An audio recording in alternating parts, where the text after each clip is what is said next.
The small town of Ridgemont sat under a heavy summer sky, the air thick with the smell of asphalt and freshly cut grass.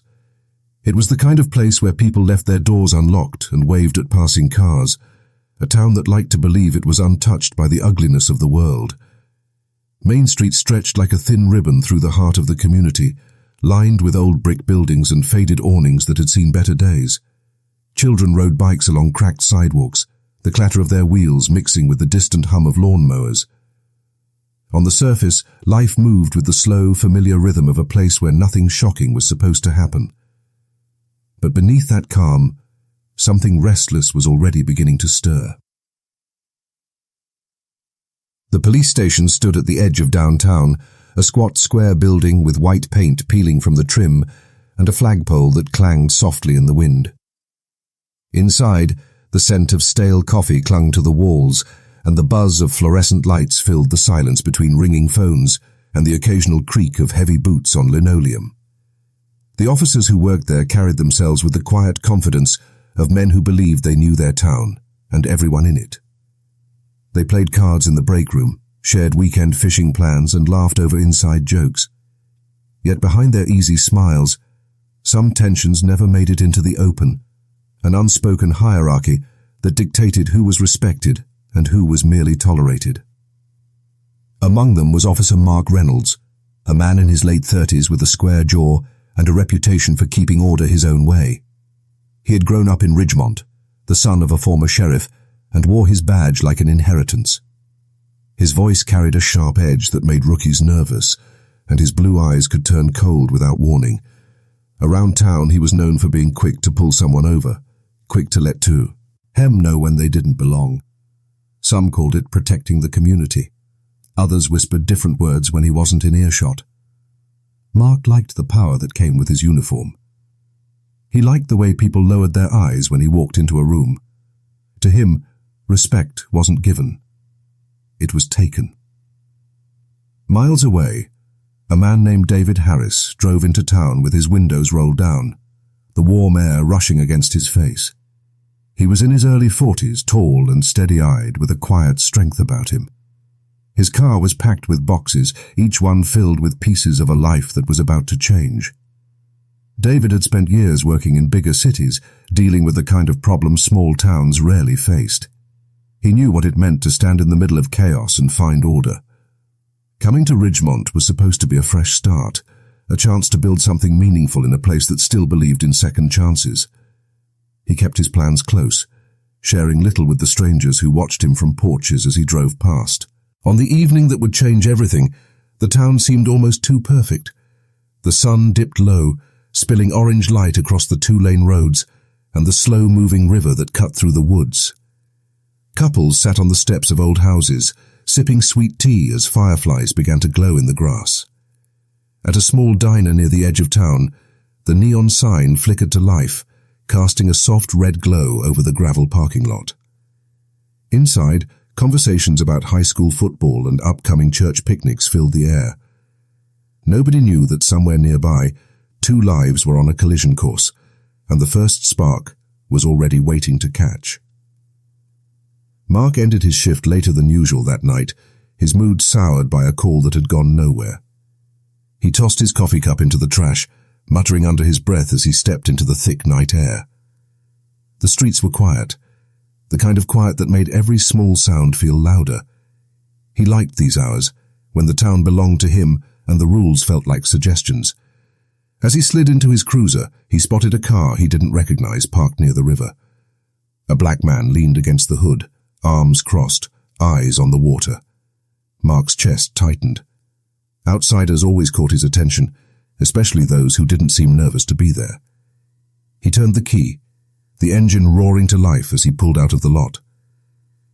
David had parked to take in the view, to let the cool night air settle his thoughts after a long drive. He didn't hear the cruiser at first. The sound of rushing water filled his ears until the sudden flash of headlights cut through the darkness. He turned, squinting against the glare, as the police car rolled to a stop. The officer inside didn't get out right away. Instead, the lights flickered once, a warning. David felt the air shift. A lifetime of quiet instincts told him to stay calm, to keep his hands visible, to brow, as for the kind of encounter that could go wrong without reason. The two men saw each other before they knew anything else, just shapes in the night, separated by a few yards of gravel and a lifetime of unspoken history. The river whispered behind them, the night insects sang their endless song, and the fragile peace of Ridgemont hung in the air like glass about to shatter. Mark's first encounter with David stayed with him long after he drove away from the river that night. He told himself it was nothing, just another stranger passing through, but something about the man's calm presence gnawed at him. The next day, he found himself scanning every passing car, every unfamiliar face, looking for that same quiet figure. When he spotted David's black sedan parked outside the courthouse 2 days later, a sharp jolt of irritation shot through him. He didn't know who this man was or why he was in town, but the way David carried himself, steady, unshaken, unbothered, felt like a challenge. Mark wasn't used to challenges, not here, not in a place where his uniform made him the final word. David, for his part, noticed the officer too. He had learned to notice everything: body language, tone of voice, the subtle way people tested boundaries when they thought they had power. He kept his thoughts to himself, even when he felt the weight of Mark's stare on his back as he left the courthouse. He was in Ridgemont for a reason that required patience and a careful balance of trust and caution. Every move mattered. For now, he kept his plans quiet, introducing himself to the town with small, deliberate steps. He spoke with the mayor in private meetings, walked the downtown streets with an easy smile, and took note of how people watched him from behind curtains and half-open doors. Mark stared at him, searching for something: fear, apology, recognition of the invisible lines he believed defined this place. He found none. The silence stretched until Mark finally muttered something about keeping the streets safe and drove off, his pulse pounding harder than it should have. David watched the cruiser disappear, his face unreadable, but inside, he felt the weight of the encounter. He had met men like Mark before, men who mistook authority for ownership. He knew how quickly such men could turn dangerous when they felt their power slipping. Outside forces only added fuel to the growing tension. The mayor, under pressure from county officials to modernize the department, pushed forward with the new appointment, despite quiet objections from some in town. Budget cuts loomed, threatening overtime pay and equipment upgrades. Officers grumbled about changes they didn't understand, their frustration spilling into locker room conversations and late-night bar talk.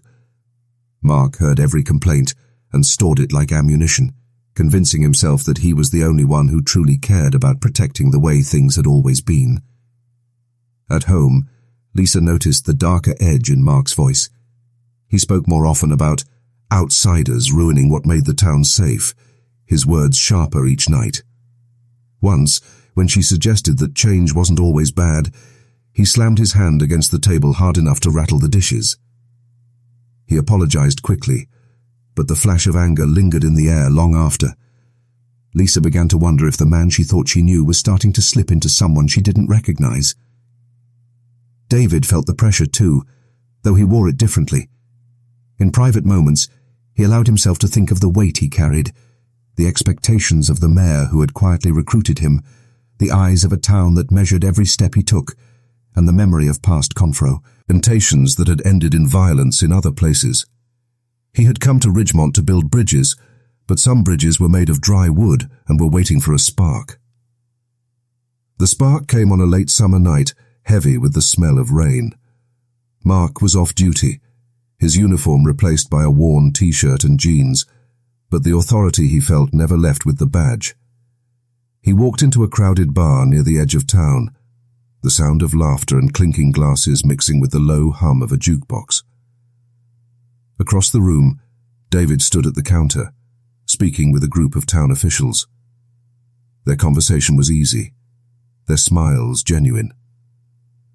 Mark's chest tightened at the sight. He ordered a drink but didn't touch it, his eyes fixed on the man who represented everything he feared: change, loss, the erosion of control. When David eventually noticed Mark watching, their eyes locked across the room. Neither man looked away. The space between them seemed to shrink with every passing second, the noise of the bar fading into a low roar. Mark's mind raced with thoughts he couldn't name, a mix of anger and something darker, something that felt dangerously close to obsession. David held his gaze, steady and unflinching, a quiet refusal to yield. Mark's unease grew as whispers began to circulate. At the station, talk of a new appointment filtered through the halls, someone coming in from outside to fill a position higher than anyone expected. The words "new chief" slipped from one conversation to another like smoke, always with a hint of surprise. Mark listened without showing his reaction, but inside, a bitter heat rose in his chest. He had been on the force for more than a decade. He knew every street, every family, every unwritten rule of this town. He had waited for years for the chance to move up, certain that when the time came, the badge would be his. The idea that someone from somewhere else could walk in and take what he believed he'd earned felt like a personal attack. The more Mark heard, the more restless he became. He stayed out longer on patrol, prowling the quiet streets as if the night itself might give him answers. He pulled over drivers for the smallest reasons, his tone sharper than usual. At home, the tension followed him like a shadow. His girlfriend, Lisa, noticed the change in his moods, how quickly he snapped, how often he stared into nothing with his jaw tight. She asked questions at first, soft ones meant to soothe. He brushed them off with short replies and forced smiles. Eventually, she stopped asking. David moved through his days with quiet purpose, though he felt the undercurrent of suspicion everywhere he went. The town's smiles were polite, but cautious. Shopkeepers asked where he came from and how long he planned to stay, their eyes flicking to the darker shade of his skin before darting away. He responded with measured warmth, never giving more than he intended. At night, in the small rental house he had chosen on the edge of town, he unpacked the last of his boxes and sat in silence. He knew what it meant to walk into a place where people doubted him before they knew him. He also knew that respect earned through fear was a fragile thing, ready to crumble at the first real test. Mark's resentment deepened when he learned that David had been seen with the mayor on more than one occasion. He overheard two officers in the break room talking about the city guy who might be taking over, their voices carrying a mix of curiosity and amusement. They didn't see what Mark saw. They didn't see the threat. To them it was gossip. To him it was betrayal. Each new piece of information tightened the knot in his chest. He began to picture the conversations he imagined happening behind closed doors, his name left out, his years of service dismissed with a shrug. The town's quiet order began to shift in small, almost invisible ways. Some residents welcomed the idea of new leadership, though few said so out loud. Others clung to the old ways, muttering about outsiders and tradition. Mark felt the ground beneath him tilt as loyalties he had always trusted began to blur. He started to notice small slights that may or may not have been real. A delayed greeting at the diner, a sideways glance from a fellow officer, a hesitation in the mayor's handshake. Each one fed the growing storm inside him. One humid evening, Mark spotted David again. This time outside the town hall after a late meeting. The parking lot was nearly empty, the streetlights casting long shadows across the cracked pavement. Mark pulled his cruiser alongside the sidewalk, the engine rumbling as he rolled down his window. "You lost?" he asked, his voice carrying the kind of sharpness that wasn't quite a question. David turned, his expression calm, his hands in his pockets. "Just heading home," he said evenly. "It's a quiet night." That night, as the rain finally broke and the streets emptied, Mark followed David's car at a distance, his headlights dimmed. He told himself it was nothing, just curiosity. But the truth settled heavily in his chest. He wasn't ready to let go of the control he believed was his by right. Each turn of the wheel, each dark stretch of road, pulled them both closer to the moment when suspicion would boil over into something neither could take back. The night of the breaking point came heavy and damp, a late summer darkness that pressed down like a wet blanket. Clouds hung low over Ridgemont, swallowing the moon and leaving the streets in a kind of muffled gloom. The air smelled of rain and gasoline, sharp and restless, like the world itself was holding its breath. David finished a long meeting at the mayor's office just after 10, the glow of fluorescent lights still buzzing in his mind as he stepped into the thick, humid air. He was tired, but his mind kept replaying the subtle warnings he'd been hearing for weeks. Quiet words from townspeople, the too long stares from certain officers, the way Mark's name came up in muttered conversations. He told himself it was just small-town unease, but the unease felt heavier tonight. Mark was already waiting. He sat in his cruiser a block away, lights off, engine idling in the dark. He had been there for over an hour, watching the building where he knew David would emerge. His thoughts churned like a storm. Every frustration, every perceived slight, every conversation where someone mentioned the new chief without looking at him, it all boiled inside until it was hard to tell where anger ended and obsession began. His palms were damp on the steering wheel, his breath coming fast despite the cool air of the car. He told himself he just wanted to talk, to make this man understand his place. But the tightness in his chest, the way his heart hammered, told him it was more than talk. When David finally appeared, Mark felt a jolt like an electric shock. He watched him walk to his car, calm and deliberate as always, the street lamp throwing a pale glow across his face. Mark's knuckles whitened around the wheel. Something about that calm, about the way David moved as if nothing in this town could touch him, lit a fuse inside him. He flicked off the engine and stepped out, his boots striking the pavement with a sharp, final sound. David heard the footsteps before he saw the man. He turned, the weight of the night sharpening his senses. Mark emerged from the shadows, his figure rigid, eyes hard and shining in the dim light. There was no uniform tonight, no badge to hide behind, just a man whose anger filled the space between them like a living thing. "You think you can just walk in here and take everything?" Mark's voice cut through the quiet, low but shaking with barely held rage. David stayed still, his pulse quick, but his voice steady. "I don't know what you're talking about." Mark took a step closer, his hands curling into fists. "Don't play dumb. This is my town, my station. You don't belong here." The words carried the weight of more than just a job. They were soaked in something deeper, fear, resentment, a lifetime of unspoken prejudice. David felt it like a physical force pressing against him. He raised his hands slightly, palms out, a gesture meant to steady the air between them. "You need to calm down," he said, his voice even. "We can talk." But Mark wasn't hearing him. The pounding in his head drowned out everything else. He saw flashes. David in the mayor's office, David shaking hands with officers who should have been loyal to him, David standing in the very spot that should have been his. The images blurred until they felt like a single, unbearable truth. His breathing turned ragged, his body too, trembling with a rage that felt too big to contain. Then it happened. A sudden, violent release. Mark stepped forward and spat, a hot, sharp spray that landed across David's cheek. For a heartbeat, the world went silent. The act carried a weight far beyond the physical. It was an insult, a declaration, an attempt to strip dignity with one hateful motion.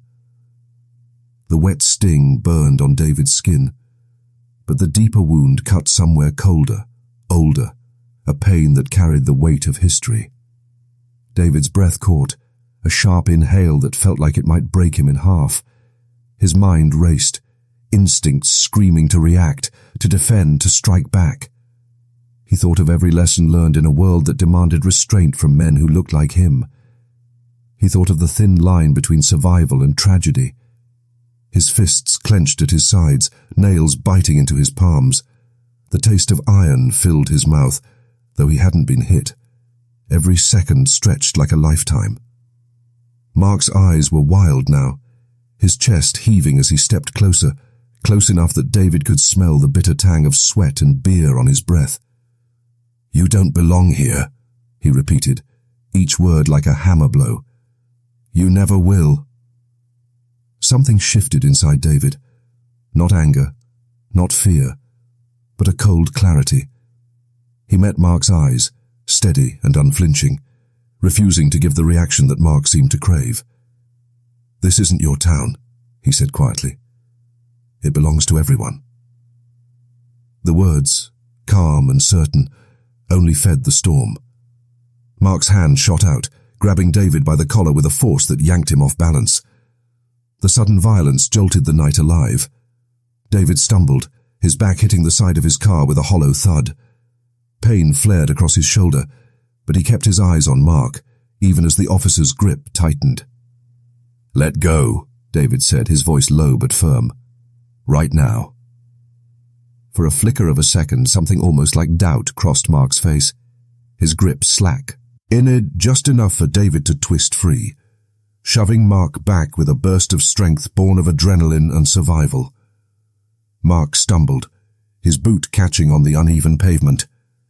The sharp scrape of gravel echoed in the empty street as he fought to keep his balance. The shove should have ended it. It could have been the pause that let both men walk away. But Mark's pride burned hotter than reason. With a roar that tore from somewhere deep, he lunged forward again, this time reaching for the gun holstered at his side, a weapon he had no right to carry off duty, but which he always kept close. His fingers fumbled against the latch, slick with sweat. David saw the movement, the glint of metal under the dim light. Time fractured. His body moved before thought could catch up. He grabbed Mark's arm, twisting hard to keep the barrel pointed away. The two men struggled, their breaths ragged, the sound of their bodies colliding echoing against the brick walls. Gravel bit into their shoes, the scent of oil and sweat thick in the air. The gun scraped against the car, a sharp metallic cry. "Stop!" David shouted, his voice cracking with urgency. "You don't want to do this!" But Mark's eyes were gone now, lost to the fury that had been building for weeks. He wrenched against David's grip, desperate to reclaim the weapon, his face twisted with something beyond anger. A blind, consuming need to win. The struggle reached its breaking point in a single deafening instant. A shot exploded into the night, a sharp crack that shattered the heavy air. The echo bounced off the surrounding buildings, ringing out into the silence that followed. Both men froze, the world narrowing to the smell of gunpowder and the high ringing in their ears. For a heartbeat, neither moved. Then Mark stumbled back, eyes wide, breath hitching as the reality of the shot settled between them. The gun hung loose in his hand, the barrel smoking faintly in the humid air. No one had been hit. The bullet had struck the pavement, sending up a spray of stone, but the sound alone was enough to change everything. David stood frozen, chest heaving, his hands still raised. The air around them felt electric, alive with fear and disbelief. Mark looked down at the gun, then up at David, his face draining of color as the weight of what almost happened crashed over him. His breathing turned frantic, shallow, as though the night itself was closing in. For a moment, it seemed he might raise the weapon again, might push the night past the point of no return. Instead, he dropped it, the metal clattering against the asphalt with a sound that cut through the thick silence. His hands trembled as he stepped back, eyes darting wildly as if searching for a way out of a trap he had built himself. David didn't move. He stayed rooted to the spot, every muscle locked, his mind racing through the impossible math of survival. The spit still dried on his cheek, the acrid smell of gunpowder still sharp in his nose. He thought of the reports that would follow, the headlines, the questions that would twist the truth. He thought of the fragile thread of restraint that had kept this night from becoming a tragedy. Mark turned suddenly and ran, his footsteps pounding against the pavement as he disappeared into the dark. The street fell silent again, save for the fading echo of his retreat. David stood alone beside his car, the distant sound of sirens still absent in the thick night air. His heart hammered in his chest, a painful reminder of how close he had come to becoming another story told in fear and anger. The rain finally began to fall, soft at first, then hard, washing the spit from his skin and the smell of gunpowder from the air. David tilted his face toward the sky, the cool drops mingling with the heat of his breath. He had survived the night, but the cost of what had almost happened lingered like a shadow that would never fully leave. The morning after the confrontation, Ridgemont woke to a quiet that felt different. The storm had passed during the night, leaving the streets slick with rain and littered with damp leaves. For most residents, it began like any other day, coffee brewing, radios humming, the soft murmur of morning routines, but there was something unsettled in the air, a tension that settled over the town like fog. By mid-morning, whispers had already begun. Someone had heard a gunshot near the mayor's office. Someone else claimed a fight had broken out. Details blurred and stretched with each retelling, but one name surfaced again and again: Mark Reynolds. Mark barely slept. He spent the night pacing the narrow confines of his small apartment, the events replaying in jagged flashes. The sound of the gunshot rang in his head like an echo that wouldn't fade. He could still feel the weight of the gun in his hand, the slick sweat on his palms, the wild thrum of adrenaline that had driven him past reason. He told himself no one had been hurt. He told himself it hadn't gone as far as it could have. But the truth gnawed at him. He had crossed a line that could never be uncrossed. Every time he closed his eyes, he saw David's face, steady, unbroken, a mirror reflecting the rage he had tried to unleash. Shame burned through him, but beneath it, something darker still flickered. The stubborn belief that he had been provoked, that he had been pushed into the moment by forces beyond his control. David sat at his kitchen table with a cup of untouched coffee, staring at the rain streaking down the window. The night played back in slow motion, each detail sharper than he wanted it to be. The sound of boots on wet pavement, the flash of the gun, the sharp taste of fear in the back of his throat. He had survived, but the survival came with its own weight. He thought of how close he had come to becoming another headline, another name in a list of tragedies. The relief of still being alive mixed with a quiet anger, a deep, steady burn at the hatred that had turned an officer of the law into a man willing to kill. He knew he would have to speak about it soon, but for now, he let the silence stretch, grounding himself in the simple fact that he was still here. News of the confrontation spread quickly, faster than anyone could contain it. By midday, the local paper ran a brief article about an incident involving an off-duty officer and an unidentified man. Social media lit up with speculation. Some residents defended Mark, insisting he must have been provoked. Others demanded answers, their words sharp with outrage. The town that had prided itself on quiet unity now found itself divided. The undercurrents of race and power that had long gone unspoken suddenly dragged into the open. At the police station, the atmosphere turned brittle. Officers who once laughed easily in the break room now spoke in hushed tones, their glances wary and quick. Mark arrived late, his face pale but defiant, claiming he had been checking on a suspicious vehicle. His voice carried the rehearsed confidence of a man clinging to a version of events that might save him. But the chief, a man whose seat was already growing warmer with the impending arrival of his replacement, watched him with a hard, calculating stare. Some questions couldn't be ignored. Why he had been at the scene, why his weapons N had discharged, and why witnesses reported hearing shouting before the gunshot. Mark offered clipped answers, each one carefully avoiding the heart of the matter. Behind closed doors, the mayor met with David. The tension in the small office was heavy but quiet. The mayor's eyes carried a mixture of concern and political calculation. He asked if David wanted to press charges, if he needed protection, and if he would consider speaking at the next council meeting to calm the growing unrest. David listened, his face unreadable. He had no desire for vengeance, but neither could he ignore the danger Mark still posed.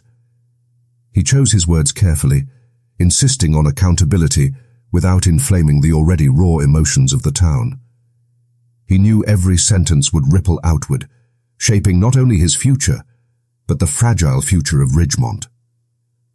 For Mark, the pressure mounted with each passing hour. Lisa confronted him that evening, her voice trembling as she demanded to know what had happened. At first, he denied everything, insisting it was just a misunderstanding. But as she pressed, his defenses cracked. The truth came out in fragments: anger, resentment, a gun that went off by accident. Lisa listened in stunned silence, her love for him colliding with the fear that she no longer knew the man standing in front of her. When he finally fell quiet, she stepped back, her face pale and eyes wet. "You could have killed him," she whispered, the words landing like a verdict. Mark tried to reach for her, but she turned away, leaving him with nothing but the echo of his own actions. The investigation moved quickly. The county sheriff's department opened an inquiry, placing Mark on administrative leave while evidence was collected. The gun was taken into custody, statements recorded, timelines reconstructed. Mark clung to the claim that the gun had gone off accidentally during a struggle, but the spit, the act that started it all, remained a stain no explanation could wash away. Witnesses had heard shouting. Security cameras caught fragments of the confrontation. Each new piece of evidence tightened the noose of accountability. The town wrestled with its own reckoning. At the diner on Main Street, long-time residents argued over coffee and pie. Some spoke of Mark as a good man who had simply snapped, a local boy under too much stress. Others saw the deeper truth, the ugliness of prejudice that had been allowed to simmer unchecked for years. Old friendships strained under the weight of opposing views. Church congregations held tense discussions about forgiveness and justice. Parents struggled to explain to their children why the man they once waved to in uniform had become a symbol of hate. David carried himself with quiet strength through the storm. When he finally addressed the public, standing before a packed room at the council meeting, his voice was steady. He spoke not only of the night itself, but of the larger sickness it revealed, the dangerous mix of power and fear that allowed men like Mark to believe they could act without consequence. He didn't call for punishment. He called for change. His words landed heavy in the room, a reminder that survival was not the end of the story, only the beginning of the work that needed to be done. For Mark, the walls continued to close in. Each day brought new questions from investigators, new headlines in the local paper, and new cold stares from people who once greeted him with smiles. He tried to justify his actions in the privacy of his mind, telling himself he was defending his town, that David had provoked him. But the excuses sounded hollow, even to his own ears. Guilt crept in during the quiet moments, eroding the anger that had once felt so righteous.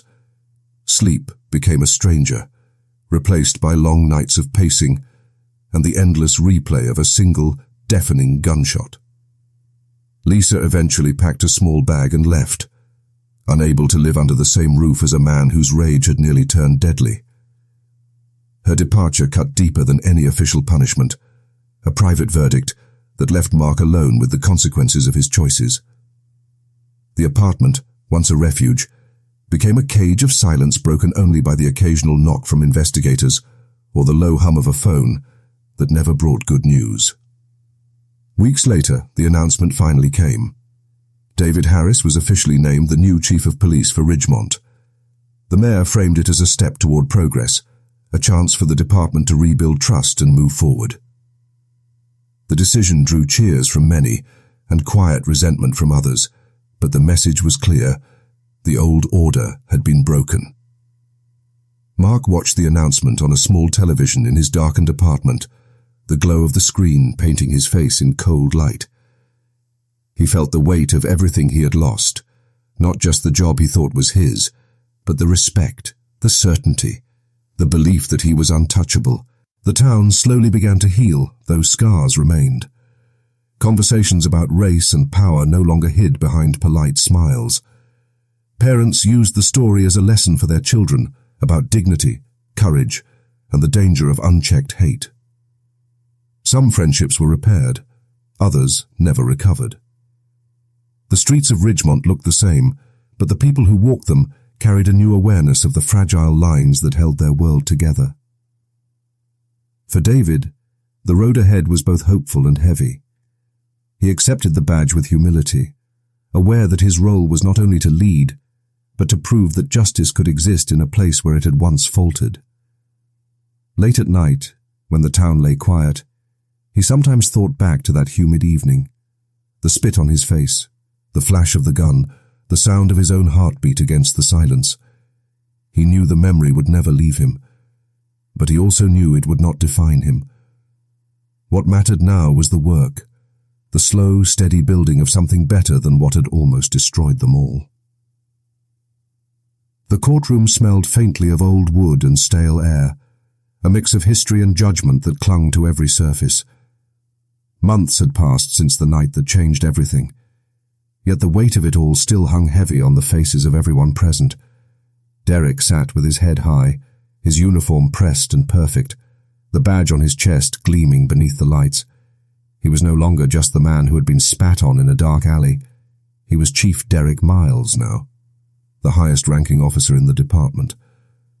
But the title, as heavy as it sounded, did not erase the memory of what had happened, or the storm that followed. Across the room, Officer Richard Kane looked smaller than anyone had ever seen him. The man who once strutted with an air of untouchable power now stared at the floor, his shoulders slumped like someone who finally understood the weight of his actions. The trial had been brutal in its honesty.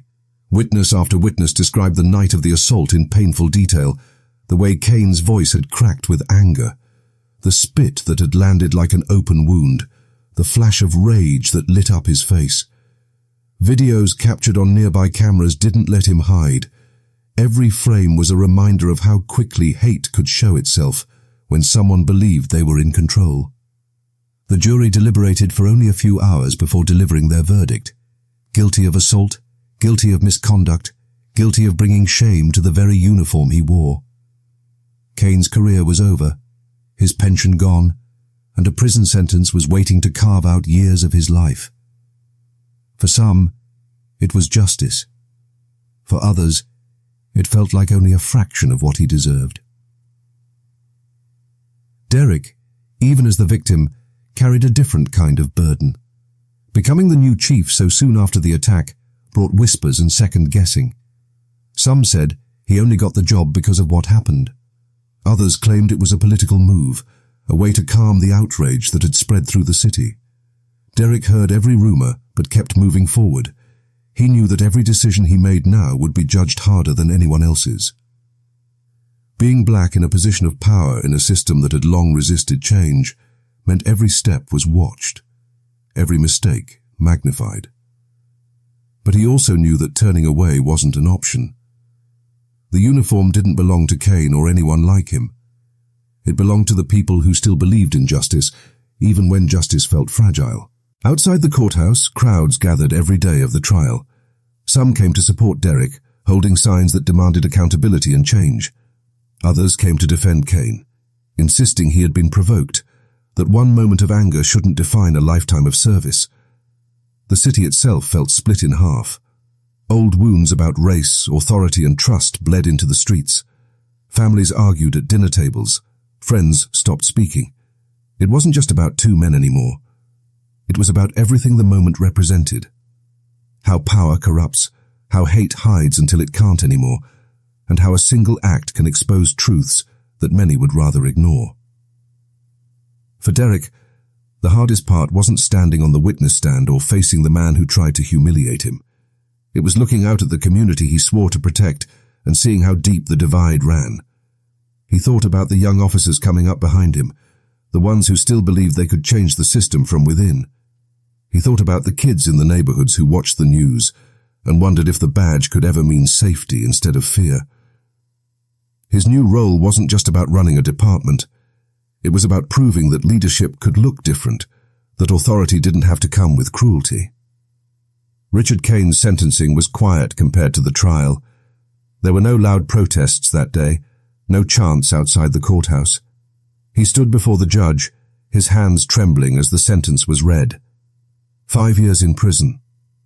A lifetime of being remembered not for his years on the force, but for one night of hate and arrogance. When asked if he had anything to say, he muttered a few words about regret. But his eyes told a different story. One of a man still wrestling with the truth of who he had become. For Derek, it wasn't about whether Cain meant it. The damage had been done. Apologies couldn't wash away the pit, the humiliation, or the fear. Life after the trial settled into a strange rhythm. Derek worked long hours, determined to rebuild trust between the police and the community. Some days progress felt real, new programs, open conversations, a sense that change was possible. Other days, it felt like trying to move a mountain with bare hands. There were still officers who resented his rise, who whispered in hallways and looked for chances to undermine him. There were still citizens who flinched when they saw a badge, no matter who wore it. Derek knew the fight wasn't about one officer or one incident. It was about a system that had allowed moments like this to happen again and again. In quieter moments, Derek thought about forgiveness. He wondered if it was possible to forgive a man like Cain, not for Cain's sake, but for his own. Carrying hate felt like carrying a weight that could break a person over time. But forgiveness wasn't simple. It wasn't a switch he could flip. It was a long, slow process of choosing to let go of the power that pain held over him. Some days he felt closer to it. Other days the memory of that night came back sharp and raw, and forgiveness felt like an impossible dream. The story of Derek Miles and Richard Cain became more than a headline. Schools used it as a case study in ethics classes. Activists pointed to it as proof of why reform was necessary. Politicians used it to push for new policies, though not all of them had pure intentions. It forced people to look at uncomfortable truths about race, authority, and the kind of people trusted to wear a badge. It showed how quickly power could twist into cruelty, and how easily a single act could reveal the cracks in a system. In the end, justice looked different to everyone. For some, Cain's sentence was enough. For others, it barely scratched the surface of the harm caused. For Derek, justice wasn't just about one man facing consequences. It was about what came next. It was about using his position to make sure the department he now led didn't repeat the same mistakes.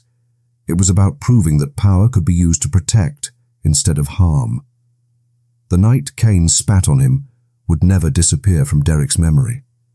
It would always be there, a sharp reminder of how hate hides in plain sight. But it also became the night that pushed him forward, the night that forced the city to confront what it had long ignored. Power and morality had collided in a dark alley, and the aftermath left scars on everyone involved. In those scars, though, there was also a chance for change. Derek carried that hope with him every day, knowing that real justice was not a verdict or a sentence. It was the slow, relentless work of rebuilding what hate tried to break.